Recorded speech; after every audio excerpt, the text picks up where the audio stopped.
Assalamualaikum warahmatullahi wabarakatuh. A'udzubillahi minasyaitonirrajim. Bismillahirrahmanirrahim. Yaslaunaha yaumaddin. Mereka memasukinya pada hari pembalasan.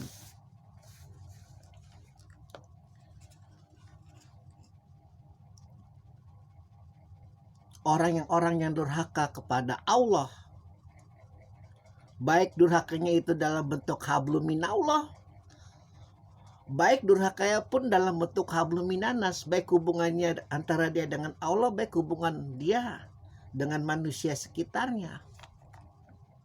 Kelak mereka akan memasuki gerbang neraka itu di hari pembalasan, di neraka Zahim. Neraka yang meskipun tidak seperti neraka jahanam, karena neraka jahanam tidak mungkin orang itu akan mendapat syafaat kekal abadi selama-lamanya.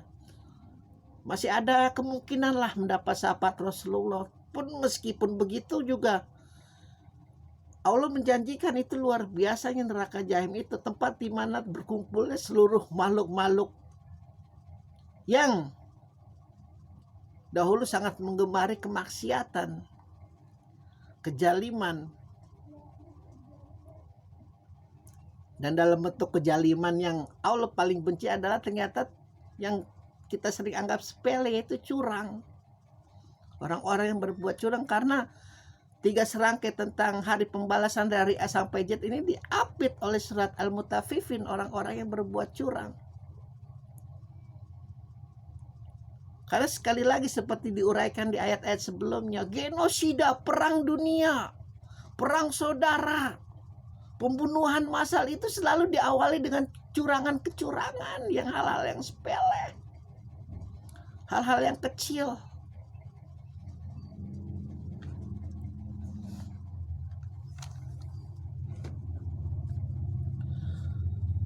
Bagaimana Allah menceritakan tentang kitab Aliyin, kitab Sijin, bertelek-tekan orang-orang penduduk surga menertawai mereka. Dan pada akhirnya Allah akan berkata, apakah si fulan itu sudah merasakan apa yang dulu telah dia perbuat selama di dunia, tanpa mempedulikan itu teriakan-teriakan, jeritan-jeritan. Karena memang sudah haknya di sana. Sekali lagi laknatullah itu godaannya memang luar biasa. Kalau ibaratnya sering dikatakan di dalam banyak hadis seperti semut yang berjalan di pekatnya malam dari Rasulullah. Karena mungkin di masa jahiliyah belum itu kenal namanya mikroorganisme.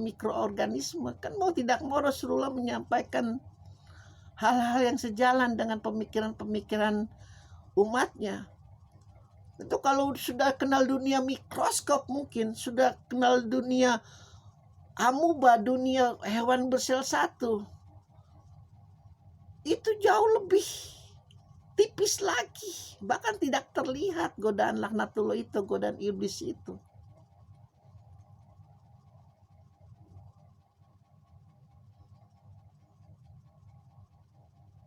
Tentang kecurangan, mengambil apa yang bukan hakmu. Makanya mukjizat Nabi kita itu Muhammad adalah yang paling sakti, yang paling mandraguna adalah tentang jujur.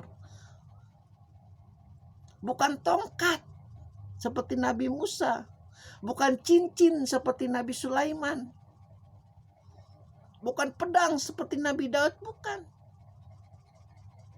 Mukjizat yang tidak bisa dipenggal oleh kafir Quraisy manapun, kejujurannya itu. Meskipun selalu berusaha untuk menggoda Muhammad agar tidak berbuat jujur. Sekarang logikanya saja dipakai, bagaimana mungkin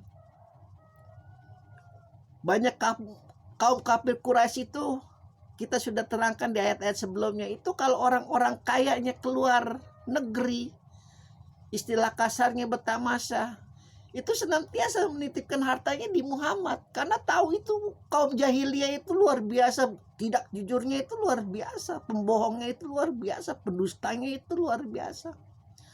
Tidak peduli itu Muhammad mengkafir-kafirkan penyembahan-penyembahan mereka, berhala-berhala mereka, yang mereka tahu Muhammad itu jujur, titik.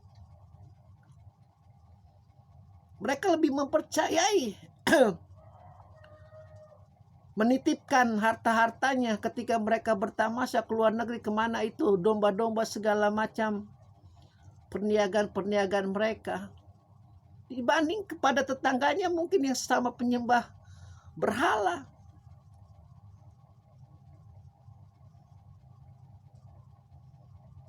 Al-Amin, orang yang dapat dipercaya.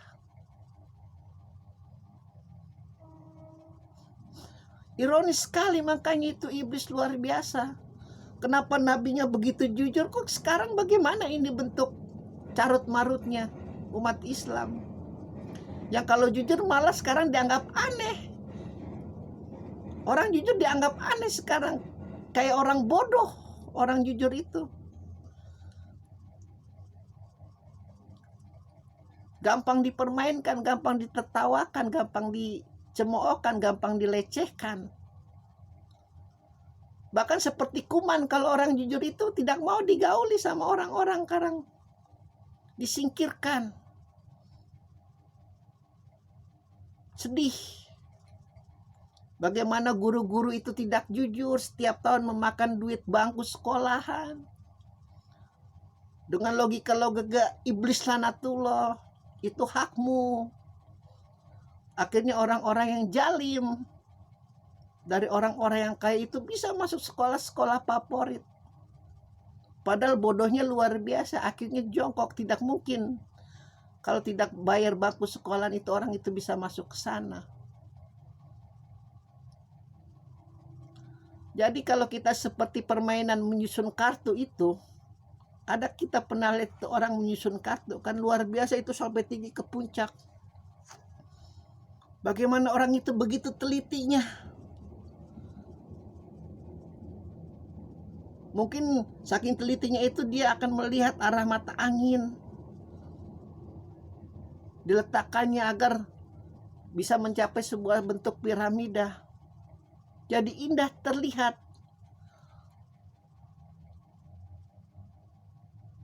Dan kalau kebusukan, kecurangan yang kita anggap itu benar karena kita berjamaah korupsinya, boro-boro bisa menyusun kartu yang sampai setinggi itu. Mungkin baru beberapa kartu aja, 5 kartu udah langsung hancur. Dan luar biasa lanatullah itu, oh tidak, tetap indah. Teruskan manusia, teruskan. Akhirnya kan banyak perpecahan, perang saudara, genosida, atau apapun itu.